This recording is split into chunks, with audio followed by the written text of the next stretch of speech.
Don't forget to check the trees. We are a search team of 5 people and we just walk slowly in a line and just make sure we don't miss any snails that are out and about.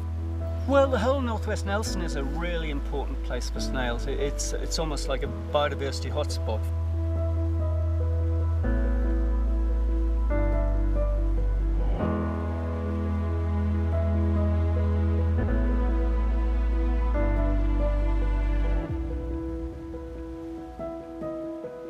They're both predatory. The Powelliphanta in particular go for the big earthworms, the big native earthworms, whereas the Rhytida, they will eat other small snails, small worms. They do actually cannibalise, they'll eat other Rhytida. Now you have to come over here to see this. It's actually a snail that's extended and climbing up a rock.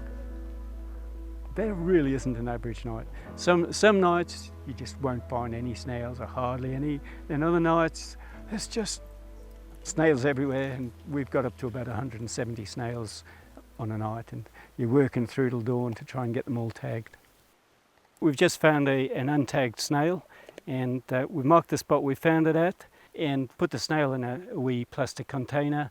So this is a new snail and I'm gonna tag it, which means I'm gluing a little unique number code onto it. And by doing that, we can identify the same snail again when we catch it again in upcoming seasons. When we catch it again, hopefully next year, then we can see how much the snail grew in the past months and how much weight it put on. So that gives us a lot of valuable information about the demographic data of this snail population. We've had snails that we actually caught every season, which is pretty cool. Nicely tagged snail, and now it just goes back to exactly the same spot where we found it.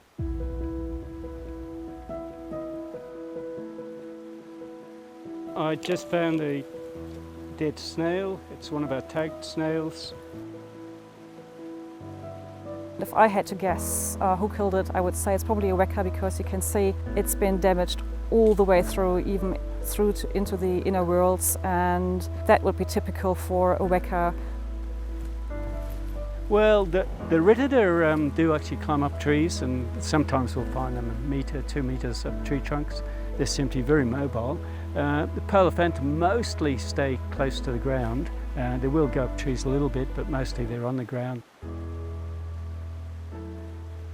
And what we're finding with both species is the numbers are a lot higher than anybody had ever expected.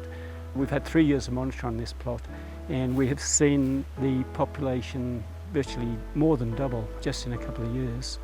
The second plot was put into an area which has had extensive pest control. It was all lots and lots of young snails, so it really looked like the 1080 had actually allowed a huge boost in the recruitment to the population. So we found very, very few of the big old snails, but lots and lots of the small snails. We want to know how the populations are doing, because these snails are actually endangered and we want to make sure that they're safe. And they're actually also awesome indicators for other species, because pretty much everything is predating on snails, and if we can make sure that the snails are doing well, we can assume that many other species are doing well as well.